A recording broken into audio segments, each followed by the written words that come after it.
آپ کے علم میں ہے کہ ہم یہاں پر کیوں جمع ہوئے؟ کیونکہ آپ جانتے ہیں کہ ہمارا علاقہ اس وقت کتنی مشکلات میں گرا ہوا ہے. ہر گھر کے اندر بیماریاں، بارشیں رکی ہوئی ہیں اور ہر گھر کے اندر پریشانی ہے. ایسے ماحول میں ہمارے محبوب امام کائنات سید الاولین والآخرین حضرت محمد مصطفیٰ صلی اللہ علیہ وسلم کی عظیم سنت یہ ہوتی تھی کہ آپ صلاۃ الاستسقاء ادا کیا کرتے تھے.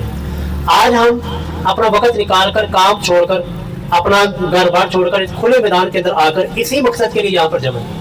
تو صلاۃ الاستسقاء کا طریقہ کیا ہے، کیسے پڑھی جاتی ہے، یہ کیسے ادا کرنی ہے، یہ طریقہ سمجھ لیں. پھر ہم ابھی جماعت شروع کرتے ہیں کیونکہ 9 بج گئے، 9 بجے کا ہمارا وقت تھا، 9 بج چکے. طریقہ سن لیں. سنن ابی داؤد، سنن نسائی، ان دونوں میں یہ حدیث موجود ہے کہ صحابی کہتے ہیں کہ رسول اللہ صلی اللہ علیہ وسلم کے زمانہ مبارک میں قحط پڑ گیا، بارشیں نہیں ہو رہی تھی، قحط سالی آ گئی تھی. تو رسول اللہ ہمیں پورے مدینہ والوں کو لے کر کھلے میدان میں نکلے اور پھر یصلی کما یصلی فی العید، آپ نے پڑھا ایسے نماز پڑھائی جیسے کہ عید کی نماز پڑھائی جاتی ہے. تو صلاۃ الاستسقاء کا یہ وہی طریقہ ہے، وہی سارا کا سارا میتھڈ ہے جو کہ عید کی نماز کا طریقہ ہوتا ہے. اب عید کی نماز کا کیا طریقہ ہے وہ بھی، اور صلاۃ الاستسقاء کا طریقہ ہے. ہم اللہ اکبر کہہ کر ہاتھوں کو باندھ لیں گے، پھر ہم ثنا پڑھیں گے سبحانک اللہم وبحمدک وتبارک اسمک، یا اللہم باعد بینی وبین خطایا، یا جو بھی دعا پڑھنا چاہتے ہیں ثنا کے طور پر پڑھی جائے گی. اس کے بعد پھر 7 زائد تکبیرات. کتنی جی؟ 7 زائد تکبیریں. یہ قرات شروع کرنے سے پہلے، سورہ فاتحہ شروع کرنے سے پہلے 7 مرتبہ اللہ اکبر کہہ کر رفعی دین کر کے ہم ہاتھوں کو باندھتے رہیں گے. ہم کیا کرتے ہیں، ادھر بھی دیکھ رہے ہوتے ہیں، ادھر بھی دیکھ رہے ہوتے ہیں، ادھر والے نے کی تھا، ادھر والے نے کی تھا، ایسے نہیں، بلکہ اللہ اکبر کہہ کے ہاتھوں کو بس باندھتے رہنا، پھر اللہ اکبر ہاتھوں کو باندھ لینا. یہ 7 مرتبہ اس طرح تکبیریں کہہ کر 7 مرتبہ رفعی دین کر کے ہم ہاتھوں کو باندھتے رہیں گے. پھر اس کے بعد سورہ فاتحہ پڑھی جائے گی. آپ مقتدیوں نے صرف سورہ فاتحہ پڑھ کے خاموش ہو جائیں. اگلی قرات امام کرے گا، پھر ہم عام روٹین کی طرح جو ہماری نمازیں ہوتی ہے، رکوع کریں گے، سجدہ کریں گے، پھر دوسری رکعت کے لیے کھڑے ہو جائیں گے. دوسری رکعت میں کھڑے ہو کر پھر ہم 5 زائد تکبیریں. کتنی جی؟ 5 زائد تکبیریں. تکبیر کا مطلب کیا؟ یعنی اللہ اکبر کہہ کے ہاتھوں کو باندھتے رہیں گے، پھر اللہ اکبر، پھر ہاتھوں کو باندھ لیں گے، پھر اللہ اکبر. یہ ہم 5 مرتبہ کہیں گے. پھر 5 مرتبہ جب پوری ہو جائے گی، پھر اس کے بعد سورہ فاتحہ پڑھی جائے گی. سورہ فاتحہ کے بعد اگلی کوئی سورت ملا کر ہم اسی طرح 2 نفل پڑھ کے اپنا صلاۃ الاستسقاء مکمل کریں گے. پھر اس کے بعد مختصر خطبہ ہوگا جس میں بارشیں کیوں بند ہو جاتی ہیں، قحط سالی کی وجوہات کیا ہوتی ہیں، وہ عرض کی جائیں گی. پھر اس کے بعد ہم تفصیلاً جو ہے نا اللہ کے سامنے ہاتھ اٹھا کر دعا کریں گے. اور اس کی دعا کا طریقہ بھی پہلے یہ ہاتھوں کو اس طرح رسول اللہ اٹھاتے تھے، پھر آپ صلی اللہ علیہ وسلم دعا کے دوران ہی پھر ہاتھوں کو ایسے کر لیا کرتے تھے. اور جب ہم نے یہ چادریں یا رومال وغیرہ نہیں ہے، یہ دعا کے دوران ہی ہم ان کو چینج کریں گے. یہ اللہ کے سامنے عاجزی کا اظہار ہوتا ہے کہ یا ربی ہمارے بس میں تھا، ہم نے اب ہاتھوں کو ایسے اٹھایا تھا، ہم نے ایسے پلٹ دیے، یا ربی اب تو بھی اب موسم کو چینج کر دیں. آپ صفحے درست کر لیں جی، نماز شروع کر.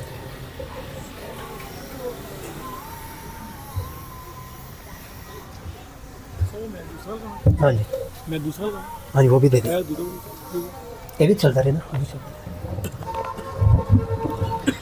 یہ صفوں کو مکمل کرنے ساتھ ساتھ کھڑے ہو جائیں.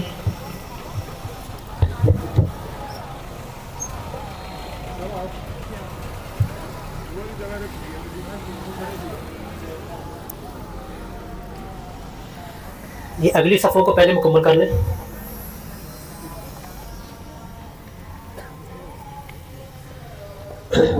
ساتھ ساتھ مل کے کھڑے ہو جائیں. اور مرد حضرات کے لیے ضروری ہے کہ ہمیشہ یہ اپنی پینٹیں شلواریں ٹخنوں سے اوپر رکھیں. اور اس نماز کے لیے کوئی اذان یا اقامت نہیں ہوتی، تو بس نیت فرما رہے تھے ہم صلاۃ الاستسقاء ادا کر لیں. اللہ اکبر.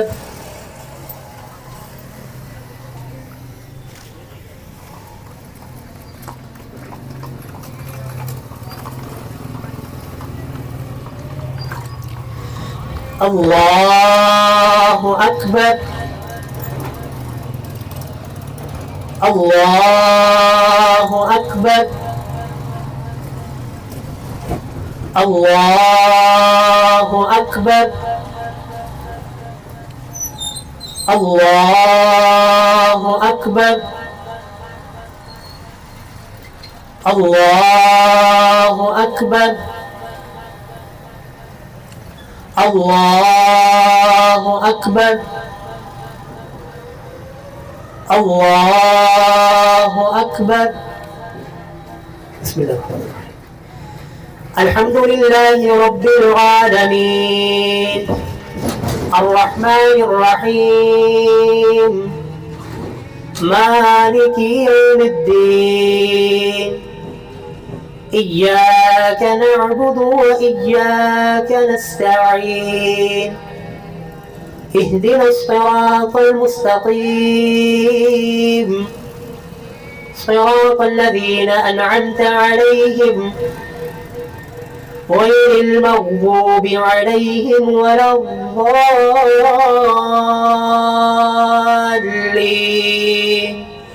آمين.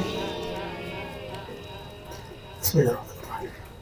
سبح اسم ربك الأعلى الذي خلق فسوى والذي قدر فهدى والذي أخرج المرعى فجعله غثاء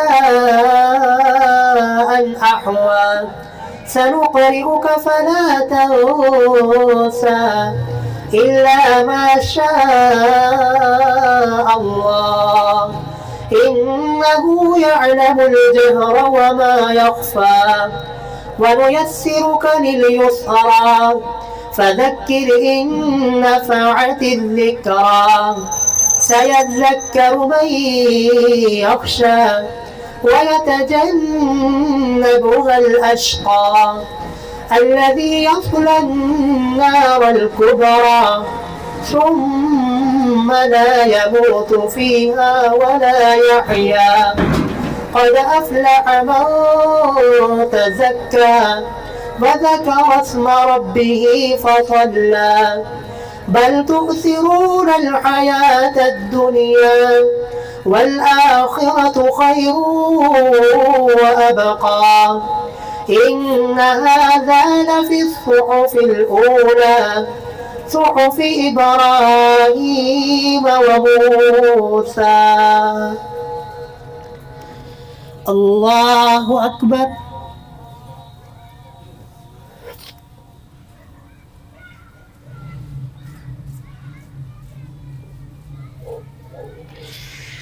سمع الله لمن حمده.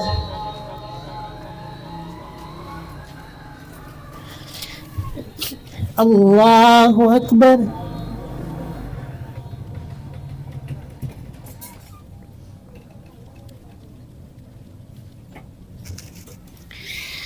الله أكبر.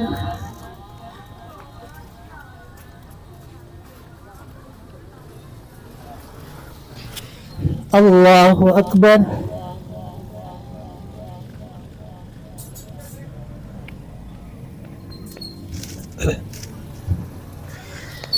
الله أكبر. بسم الله الرحمن الرحيم. الله أكبر.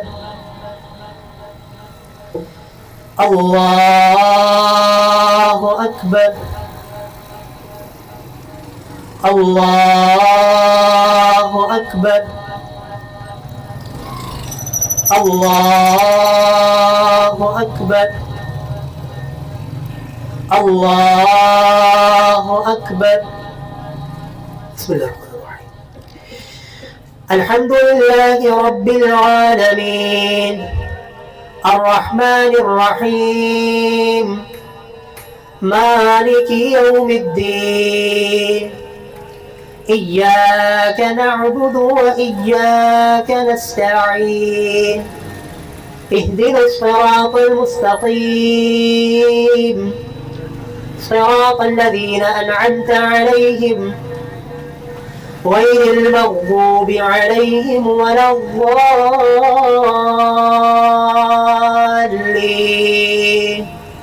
آمين. بسم الله الرحمن الرحيم.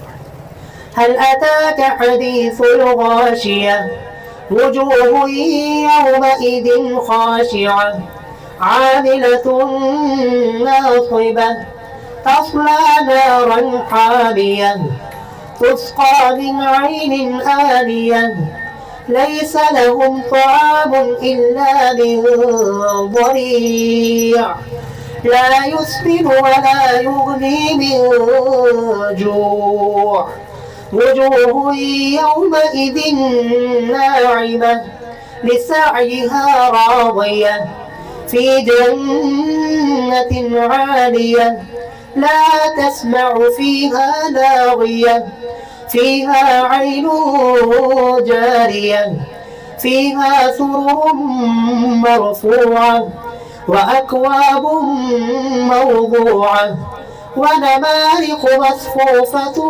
وزرابي مبثوثة أفلا ينظرون إلى الإبل كيف خلقت وإلى السماء كيف رفعت وإلى الجبال كيف نصبت وإلى الأرض كيف سطحت فذكر إنما أنت مذكر لست عليهم بمسيطر إلا من تولى وكفر فيعذبه الله العذاب الأكبر إن إلينا إيابهم ثم إن علينا حسابهم. الله أكبر.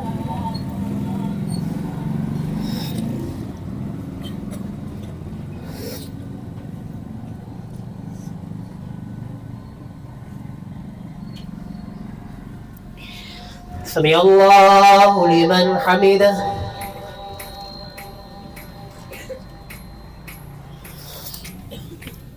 الله أكبر.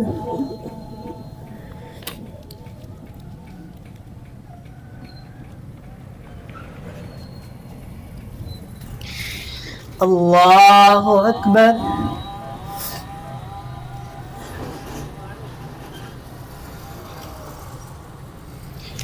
الله أكبر.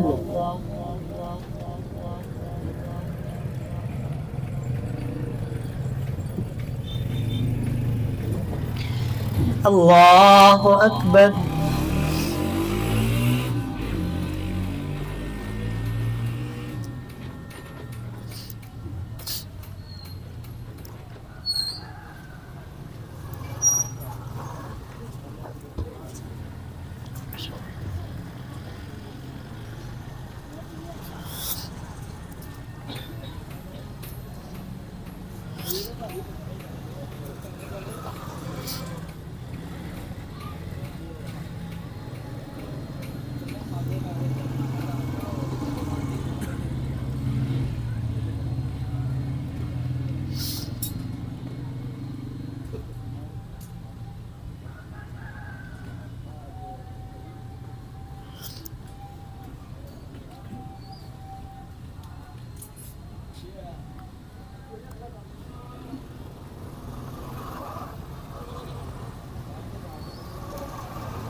السلام عليكم ورحمة الله. السلام عليكم ورحمة الله. الله أكبر. استغفر الله استغفر الله استغفر الله. الله السلام تبارك يا ذا الجلال والإكرام ربي أعنا على ذلك وشكرك وحسن لا إله إلا هو وحده لا شريك له له الحمد. أعوذ بالله من الشيطان الرجيم. بسم الله الرحمن الرحيم. رب اشرح لي صدري ويسر لي أمري واحلل عقدة من لساني يفقهوا قولي. قابل قدر عزیز سامعین محترم، آپ حضرات وقت نکال کر آئے ہیں تو زیادہ آپ کا وقت نہیں لینا، صرف میں نے 3 باتیں آپ کے سامنے عرض کرنی ہیں. پہلی بات تو یہ ہے کہ یہ بارشیں کیوں رکتی ہیں، اللہ یہ کیوں فیصلے کر دیتا ہے کہ آسمان کا پانی اللہ روک دیتا ہے، زمین کو کیوں حکم دے دیا جاتا ہے کہ اپنی پیداوار کو بند کر دے، کیوں، آخر وجہ کیا ہوتی ہے، اللہ کی طرف سے یہ انسانوں کے اوپر یہ عذاب کیوں مسلط کر دیا جاتا ہے. اس کی 3 وجہ جو ہے نا مین قرآن و سنت میں بیان ہوئی ہے. پہلی وجہ اللہ فرماتے ہیں وَلَوْ أَنَّ أَهْلَ الْقُرَىٰ آمَنُوا وَاتَّقَوْا لَفَتَحْنَا عَلَيْهِمْ بَرَكَاتٍ مِّنَ السَّمَاءِ وَالْأَرْضِ کہ اگر یہ زمین والے ایمان لائیں واتقوا اور تقوی اختیار کریں تو لفتحنا علیہم برکات من السماء والارض تو ہم آسمان سے اور زمین سے ان کے لیے برکتیں نازل کر دیں، ان کے لیے برکتیں اتار دیں، آسمان بارش برسائے، زمین غلہ اگلے، اناج کھیتیاں سرسبز شادابی ہو، لیکن کیا ہوا ولکن کذبوا ان لوگوں نے کیا کیا ماننے کی بجائے بات کو جھٹلا دیا، نیک اعمال کی بجائے برے اعمال شروع کر دیے، فاخذناہم بما كانوا یکسبون اللہ فرماتے پھر ہم نے ان کے گناہوں کی وجہ سے ان کی پکڑ کی، ان گناہوں کی وجہ سے ان کے اوپر آسمان سے خوشحالی وہ بھی روک دی، زمین کو حکم دے دیا کہ اپنے اناج کو بند کر دے، زمین نے اپنا اناج بند کر دیا، بیماریوں کو حکم دے دیتے ہیں کہ نکل جاؤ، پھر مختلف قسم کی بیماریاں جنم لیتی ہیں۔ تو پہلی قرآن کریم نے ہمیں وجہ یہ بتائی بارشیں بند ہونے کی، بیماریاں آنے کی، مصیبتیں آنے کی، ہمارے اوپر زمین سے اناج نہ اگنے کی، کہ انسان کی نافرمانی، انسان کی بغاوت، انسان کی ناشکری، اللہ کے حکموں کے خلاف ورزی کرنا۔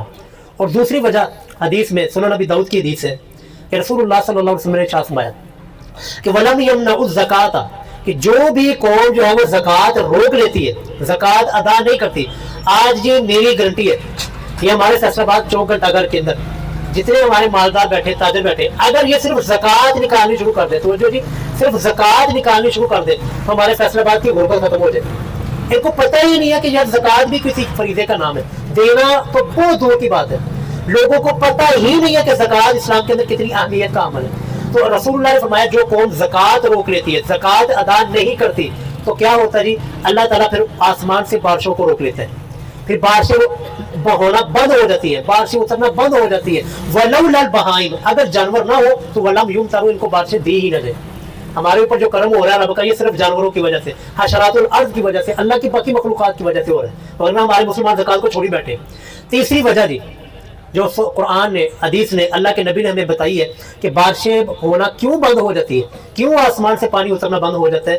رسول اللہ نے فرمایا کہ وَلَمْ يَنْقُصْ قَوْمٌ الْمِكْيَالَ وَالْمِيزَانَ یہ توجہ تو دنیا کی کہ جب بھی کسی قوم کے اندر یہ بیماری آ جائے کہ وہ قوم اپنے کیل اپنی وزن کی پیمائش کو ماپ توڑ کے اندر جب وہ قوم کمی شروع کر دیتی ہے تو کیا ہوتا ہے جی ان کو دو قسم کے عذاب دیے جاتے ہیں، إِلَّا أُخِذُوا بِالسِّنِينَ قحط سالی ان کے اوپر مسلط کر دی جاتی ہے۔ آج قحط سالی ہمارے ملک میں ہے یا کہ نہیں؟ جس جگہ پر ہم نے بیٹھ کر نماز ادا کی ہے، ہم نے صلاۃ الاستسقاء پڑھی، یہیں پر بازار لگتا ہے، یہیں پر ہر جمعرات اور اتوار کو بازار لگتا ہے، کیا یہاں پر یہ ماپ تول میں ڈنڈی نہیں ماری جاتی؟ کیا یہاں پر ماپ تول میں کمی نہیں کی جا سکتی؟ کی جاتی ہے؟ ہمارے بازاروں کے اندر یہ ماپ تول میں کمی نہیں ہو رہی؟ رسول اللہ کے فرماتے ہیں جس قوم کے اندر یہ گناہ آ جائے، یہ جرم آ جائے کہ وہ ماپ تول میں کمی شروع کر دے تو اللہ کی طرف سے فیصلہ آ جاتا ہے کہ کہاں سالی کر، پھر اللہ آسمان کو روک دیتا ہے کہ بارش نہیں برسانی، زمین کو اللہ حکم دے دیتا ہے کہ غلہ نہیں اگانا، بیماریوں کو حکم ہو جاتا ہے کہ اب نکلو اور لوگوں کو پریشان کرو، لوگوں کو جو ہے نا اب مختلف بیماریوں کے اندر لوگ مبتلا ہوتے ہیں۔ تو وسیلہ کون بنتا ہے؟ گناہ کون کرتا ہے؟ انسان، اور پکڑے پھر ساری کی ساری قوم جاتی ہے۔ اور اس کے بعد رسول اللہ نے فرمایا وشدت المؤونہ چیزوں کی مہنگائی کا عذاب ان کے اوپر مسلط کر دیا جاتا ہے۔ آج دیکھیں ہم میں سے ہر بندہ رو رہا ہے مہنگائی ہوگی، مہنگائی ہوگی، چلا چیزیں نہیں ہیں، مہنگی ہو رہی، کیوں؟ وجہ ہے یار کسی نے رب کی طرف بھی تو غور کیا کہ ہم کیا کر رہے ہیں، ہم نے یہ کیا ہے کہ ہم نے چیزوں کے اندر ماپ توڑ کے اندر کمی کی ہے تو اس وجہ سے یہ عذاب آ رہے ہیں۔ تو ہمیں جی یہ اپنے نافرمانی سے باز آنا ہوگا، زکوٰۃ ادا کرنی ہوگی اور ماپ توڑ میں کمی سے بچنا ہوگا، لوگوں کو ان کا حق پورا ادا کرنا ہوگا۔ دوسری بات جو میں نے آپ کے سامنے عرض کرنی ہے کہ رسول اللہ صلی اللہ علیہ وسلم جب بھی اللہ تعالیٰ سے بارش کا سوال کیا کرتے تھے تو بارش کا نہیں بلکہ رحمت والی بارش کا سوال کیا کرتے تھے۔ ایک قوم تھی، سورۃ احقاف میں اللہ نے اس کا ذکر کیا، قوم عاد، کہ وہ اس قوم کے اوپر بھی قحط سالی مسلط ہوئی، وہ بھی اسی طرح بیماریوں میں مبتلا ہوئے تھے۔ تو کیا ہوا، انہوں نے بھی اپنی روش کو نہیں چھوڑا، نیک اعمال کی طرف نہیں آئے بلکہ بارش مانگتے رہے۔ تو کیا ہوا، قرآن نے نقشہ کھینچا، قرآن کہتا ہے فَلَمَّا رَأَوْهُ عَارِضًا مُسْتَقْبِلَ أَوْدِيَتِهِمْ پریشان بیٹھے ہوئے تھے، مایوس ہو کر بیٹھے ہوئے تھے، اب کچھ نہیں ہو سکتا، اچانک دیکھا کہ ایک سائڈ سے بادل، کالا سیاہ بادل ان کی طرف آ رہا ہے۔ فَلَمَّا رَأَوْهُ عَارِضًا مُسْتَقْبِلَ أَوْدِيَتِهِمْ وہ بادل ان کی بستیوں کی طرف آ رہا تھا، وہ جو نعرے لگاتے ہوئے بڑے خوش ہو کر هَذَا عَارِضٌ مُمْطِرُنَا نعرے لگاتے ہوئے کہ یہ بادل ہمیں بارش دے گا، لیکن کیا ہوا، اللہ کی طرف سے کیا جو ہے نا کیا نتیجہ نکلا، گئے تھے بارش لینے کے لیے، اپنی اصلاح نہیں کی تھی، اپنے اعمال کو نہیں سدھارا تھا، تو گئے ہیں، اللہ فرماتے بل ہوا مستعجلتم بہ ریح فیہا عذاب علیم اس بادل سے جس کو بارش سمجھ کر وہ گئے تھے بارش لینے کے لیے، اسی بادل سے پھر آگ کی شکل میں ان کے اوپر بارش ہوئی تھی، آگ برسی تھی اس قوم کے اوپر۔ اللہ فرماتے ہیں تدمر کل شیء بامر ربها فاصبحوا لا يرى الا مساکنهم، کہ جب اس قوم نے اپنی عادتوں کو نہیں سدھارا، بارش مانگتے رہے آتے نہیں ٹھیک کی، بارش تو مانگتے رہے اپنے اعمال کو درست نہیں کیا، تو پھر ان کے اوپر ایسا پھر اللہ نے آگ کی بارش برسائی کہ لا يرى الا مساکنهم، کہ دن صبح ہوئی تو مکان تو تھے مکین وہاں پر نہیں تھے، آبادی تو تھی لیکن آبادی میں رہنے والے انسان ہی وہاں پر نہیں تھے۔ لا یرا الا مساکنہم کذالک نجزی القوم المجرمین، اگلا فرماتے ہیں مجرم کو ہم اسی طرح سزا دیتے ہیں۔ آج ہم نے بھی رب سے بارش مانگنی ہے، اب تیسرا سٹیپ، تیسری چیز اور سب سے آخری بات، ہم نے بھی رب سے بارش مانگنی ہے، ہم نے رب سے رحمت والی بارش مانگنی ہے، ہم نے اللہ تعالیٰ سے رحمت کا سوال کرنا ہے۔ اس کے لیے رسول اللہ جو طریقہ اپنایا کرتے تھے، یہ جو ہم نے ایک نماز یہ تو سنت ادا کر لی، اس کے ساتھ ساتھ 3 سنتیں رسول اللہ صلی اللہ علیہ وسلم جب بھی بارش مانگا کرتے، جب بھی بارش کے لیے نماز پڑھا کرتے، دعا کیا کرتے تو 3 سنتیں اپنایا کرتے تھے۔ ایک ہم نے نماز پڑھ لی، اللہ کے فضل سے ہم نے وہ سنت ادا کر لی، اور دوسرے نمبر پر پھر رسول اللہ صلی اللہ علیہ وسلم لوگوں کو تلقین کیا کرتے تھے کہ اپنے مال میں سے اللہ کے راستے میں صدقہ دے۔ صدقہ چونکہ جی بلاؤں کو، مصیبتوں کو، پریشانیوں کو، آزمائشوں کو ٹالنے والی چیز ہے، تو رسول اللہ دعا سے پہلے، بارش مانگنے سے پہلے جس چیز کی بھی لوگوں کو ترغیب دلایا کرتے تھے کہ لازمی اپنے مال سے جو ہے نا صدقہ نکالے۔ تو یہ بھی میں آپ خود بھی پہلے بلکہ میں اس کے اوپر عمل کروں گا کہ میں بھی اپنی جیب سے صدقہ نکالوں اللہ کے راستے کے لیے، اور آپ بھی جو ہے جتنے بھی آپ کے بھی پاس توفیق ہو، جتنے بھی آپ کے پاس توفیق ہے وہ اللہ کے راستے میں لازمی صدقہ نکالیں۔ اور یہ آپ اپنے ذہن میں رکھیے گا کہ یہ جو صدقہ نکل رہا ہے یا جو ہم یہ پیسے اکٹھے ہو رہے ہیں، اس میں میرا 1 روپیہ بھی نہیں ہے، یہ ہم سارے کا سارا رسول اللہ جو اکٹھا کیا کرتے تھے یہ بھی دے دیجیے۔ یہ غرباء کے لیے ہوتا تھا، مساکین کے لیے ہوتا تھا، نہ اس میں میرے لیے کچھ ہے، نہ امام کے لیے، نہ خطیب کے لیے، نہ کچھ کے لیے، یہ سارا کا سارا جو جمع ہو رہا ہے یہ صدقہ یہ غرباء کے لیے ہوگا، مساکین کے لیے ہوگا، اس گاؤں کے جو غریب لوگ ہیں ان کے لیے ہوگا۔ اچھا یہ صدقے والا، اور اس کے بعد جو سنت ہوتی تھی رسول اللہ کی، وہ ذرا توجہ سے سنیے گا، توجہ میری طرف، کہ دعا مانگنے سے پہلے جو بھی کسی کے دل کے اندر کسی کے بارے میں کوئی اختلافات ہوتے تھے، کوئی لڑائی جھگڑا ہوتا تھا، وہ رسول اللہ صلح کروایا کرتے تھے، لوگوں کے دل صاف کیا کرتے تھے۔ اس پورے مجمع میں اگر کسی کے ساتھ کوئی اختلاف، کوئی لڑائی جھگڑا ہے تو جی ابھی صلح کریں، تو اگر نہ ہماری دعا مانگنے کا، ٹائم نکالنے کا، آنے کا، نماز پڑھنے کا ایک ذرہ برابر فائدہ نہیں ہونے والا۔ تو سارے کے سارے ساتھی جو ہے نا اپنے دلوں کو مکمل طور پر پاک صاف کریں، کسی کے ساتھ کوئی لڑائی جھگڑا نہ ہو، کسی کے ساتھ کوئی لین دین والا معاملہ ہو تو اپنے کا حل کر لینا ہے۔ اگر گھر میں کسی کے ساتھ کوئی اختلاف ہے تو ابھی سے ارادہ کرنا کہ ہم نے جا کے سلو کرنی، یہاں پر بیٹھے ہوئے جو ہم دعا کے لیے ہاتھ اٹھائیں گے اور رب سے مانگیں گے تو ہمارا دل بھی صاف ہونا چاہیے، ہمارا جو ہے نا نفس بھی پاک صاف ہونا چاہیے، تب ہماری دعا کا فائدہ ہونا۔ پاک ہے جی سب کے دل، جی سب کے ساتھ معاف کیا، سب کو کسی نے کسی کے ساتھ کوئی زیادتی کی ہوئی اس کو سو معاف کیا، اللہ کے لیے سب کو معاف کر دیں۔ اب جی ہم دعا کے لیے ہاتھ اٹھائیں گے، اللہ سے دعا مانگیں گے، اور دعا کے دوران جو ہے نا سنت یہ ہوتی ہے کہ جب دعا ہو جائے، آدھی کو دعا ہو جائے گی، پھر اس وقت ہم سیدھے ہاتھوں کے بجائے ہاتھ الٹے کر لیں گے، اور یہ جو آپ نے رومال چادر وغیرہ لی ہوئی ہے اس کو بھی ہم الٹا کر لیں گے، باقی ساری چیزیں وہی دعا کیجیے۔ یا رب لک الحمد کما ینبغی لجلال وجہک وعظیم سلطانک، لا الہ الا اللہ العظیم الحلیم، لا الہ الا اللہ رب العرش العظیم، لا الہ الا اللہ رب السماوات ورب الارض ورب العرش الکریم۔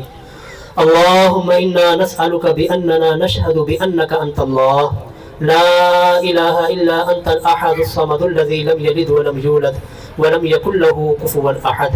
اللهم إنا عبادك وبنا عبادك وبنا عمائك، ناصيتنا بيدك، ماض فينا حكمك، عدل فينا قضاؤك۔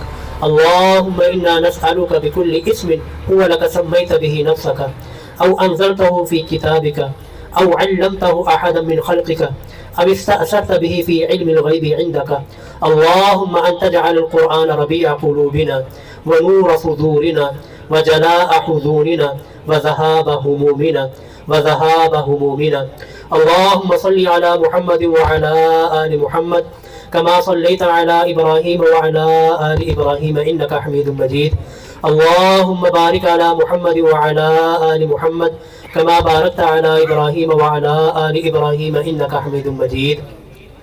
لا إله إلا أنت سبحانك إنا كنا من الظالمين، لا إله إلا أنت سبحانك إنا كنا من الظالمين ربنا آتنا في الدنيا حسنة وفي الآخرة حسنة وقنا عذاب النار اللهم إنا نسألك العفو والعافية والمعافاة في الدنيا والآخرة اللهم أحسن عاقبتنا في الأمور كلها وأجرنا من خزي الدنيا وعذاب الآخرة اللهم أجرنا من خزي الدنيا وعذاب الآخرة اللهم اسق عبادك وبهائمك وانشر رحمتك وأحيي بلدك الميت اللهم أغثنا اللهم أغثنا اللهم أغثنا اللهم اسق عبادك وبهائمك وانشر رحمتك وأحيي بلدك الميت یا مولا کریم ہمارے صغیرہ کبیرہ گناہوں کو معاف فرما یا مولا کریم ہمارے ان تمام گناہوں کو معاف فرما جو ہم نے چھپ کے کیے اعلانیہ کیے مولا کریم تمام گناہوں کے اوپر معافی والا قلم پھیر دے یا مولا کریم ہم اس اجتماعی عذاب میں اجتماعی مصیبت میں گرفتار ہیں مولا کریم ہم اجتماعی تیرے سامنے توبہ کرتے ہیں مولا ہماری توبہ کو قبول فرما یا مولا کریم ہماری توبہ کو قبول فرما یا مولا کریم تیرے یہ بندے اپنے کام کاج چھوڑ کے میرے مولا تیرے سامنے ہاتھ پھیلا کے بیٹھے ہیں یا مولا اپنے گناہوں کی معافی کا سوال کرتے ہیں مولا گناہوں کی معافی والا قلم پھیر دے یا مولا کریم ہمارے گناہوں پہ معافی والا قلم پھیر دے یا مولا کریم تیرے یہ بندے پریشان حال ہیں یا اللہ بیماریوں کے اندر مصیبتوں کے اندر پریشانیوں کے اندر گرفتار ہیں مولا کریم تیرے نبی کی سنت کو زندہ کیا ہے تیرے نبی کی سنت کے مطابق یا اللہ نماز ادا کی ہے مولا کریم تو جانتا ہے ہم کس مقصد کے لیے آئے کس مقصد کے لیے یہاں پہ کھڑے ہیں کس مقصد کے لیے یہاں پر بیٹھے ہیں کس مقصد کے لیے تیرے سامنے ہاتھ پھیلائے ہیں کس مقصد کے لیے یا اللہ تیرے سامنے ہاتھ اٹھائے ہیں مولا زمین خشک ہو گئی یا مولا کریم موسم ناخوشگوار ہو گیا مولا کریم بیماریاں ہمارے گھروں میں آ گئی بچے بیمار بوڑھے بیمار یا اللہ سارے کے سارے بیمار ہیں مولا کریم اپنی رحمت والا معاملہ فرما یا مولا کریم تیرے نبی کی سنت کو زندہ کیا ہے مولا کریم جب بھی تیرے نبی نے دعا کی بارش کی مولا تو نے بارش برسائی مولا کریم آج ہم بھی تیرے نبی کی سنت پہ چلتے ہوئے اس سنت کو زندہ کیا ہے یا مولا کریم اہل علاقہ پر بارش برسا دے مولا یا مولا کریم اس موسم کو خوشگوار بنا یا اللہ خوشحالیوں کو خشک سالیوں کو یا اللہ خوشحالی میں بدل دے یا مولا کریم اس خشک سالیوں کو یا اللہ خوشحالی میں بدل دے یا اللہ غموں کو خوشیوں میں بدل دے یا مولا کریم ہم اپنے حالات کو چینج نہیں کر سکتے مولا کریم جب تک تو نے ہمارے اوپر کرم نہ کیا یا مولا خصوصی اپنا رحم اور کرم فرما یا مولا کریم ہم پر خصوصی اپنا خاص فضل اور کرم فرما یا مولا کریم رحمت والی بارش برسا دے یا مولا کریم ہمارے حالات کو درست فرما یا مولا کریم ہمارے حالات کو درست فرما یا مولا ہم مانتے ہیں کہ اللہ ہمارے اعمال اس قابل نہیں ہے کہ ہمیں بارش دی جائے ہمارے حالات درست کیے جائیں ہمارے اعمال اس قابل نہیں ہے مولا ہم رحمت کا سوال کرتے ہیں یا اللہ تجھ سے تیری رحمت کا سوال کرتے ہیں ہم اپنے اعمال کے وسیلے پر اپنے اعمال کی بنیاد پر نہیں مانگ رہے مولا کریم تیری رحمت کا تجھ سے واسطہ دے کر تیری رحمت کا سوال کرتے ہیں اپنے ہاتھوں کو الٹا کر لیجئے اپنے چادروں کو درست کر لیجئے